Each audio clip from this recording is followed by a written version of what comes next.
तो फाइनली दोस्तों 2 साल के इंतज़ार के बाद हाउस ऑफ द ड्रैगन का सीज़न 3 आ चुका है और पहले ही एपिसोड से तबाही मचना शुरू हो चुकी है। समंदर खून से लाल हो चुका है, ड्रैगन आसमान से गिर रहे हैं। हाउस ऑफ द ड्रैगन अब इस मोड़ पर पहुंच चुका है जहां से वापसी नामुमकिन है। लेकिन असल झटका सिर्फ जेस की मौत का नहीं है।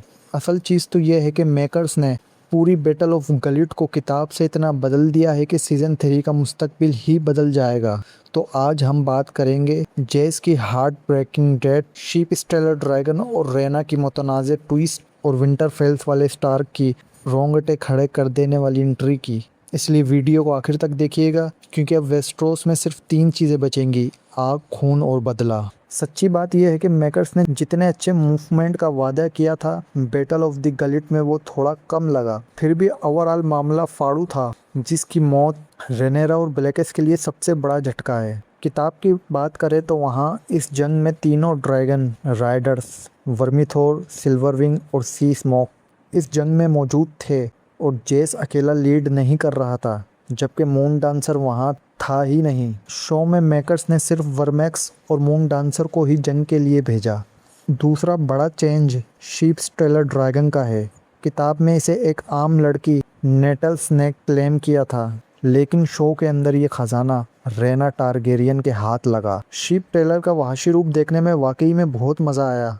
इसने गुस्से में आकर अपनी ही रेना टारगेरियन की बहरी फौज को राख कर दिया। अब चूंकि रेना बच्चों की प्रोटेक्शन छोड़कर ड्रैगन क्लेम करने भाग गई थी, तो वो रेनेरा से डांट ज़रूर खाएगी। दूसरी तरफ समंदरी जंग में एलन ऑफ हिल का ज़बरदस्त रोल दिखाया गया। इसने सारा को लोहार को मार कर अपने बाप कॉर्लिस वैलेरियन की जान बचाई है। कॉर्लिस वैलेरियन अपने बच्चों की मौत के बाद और रेनिस की मौत के बाद अकेला है और वो एलन को अपना वारिस बनाना चाहता है, लेकिन एलन अपने बचपन की बेरुखी की वजह से बाप से नाराज़ है। इधर लेरिस और किंग एगोन किंग्स लैंडिंग छोड़कर ब्रावुस भाग रहे हैं, जहां लेरिस ने सोना छुपा रखा है। रास्ते में हाउस स्टोनटन के सिपाही इन्हें पकड़ लेते हैं, लेकिन लेरिस अपना शातिर दिमाग लड़ाकर इन्हें रेनेरा का लालच देता है ताकि वो ड्रैगन स्टोन पर सेफ रह सके। अब बात करते हैं हमारे डेमन चचा की, जो बैटल ऑफ द रेड फोक में लेनिस्टर का शिकार कर रहे हैं। अगरचे मेकर्स ने ये जंग पूरी नहीं दिखाई, बस कुछ झलकियां दिखाई हैं एंड की, पर लेनिस्टर का सर काटने वाला सीन बहुत पावरफुल था। और वहाँ विंटरफेल के भेड़ियों की एंट्री बिल्कुल गूस बम्स दे रही थी यार। 2000 बूढ़े भेड़िए और मरने से पहले वो दुश्मनों का जो हाल करेंगे वो देखने लायक होगा। इनका लीडर सर रिक डस्टन मुस्तकबिल की बड़ी जंगों में तबाही मचाने वाला है। बाकी इस एपिसोड में एलिसेंट हाई टावर का एक नया ही रुख देखने को मिला है। वो अब जंग रोकने के लिए ग्रीन्स को ही धोखा दे रही है।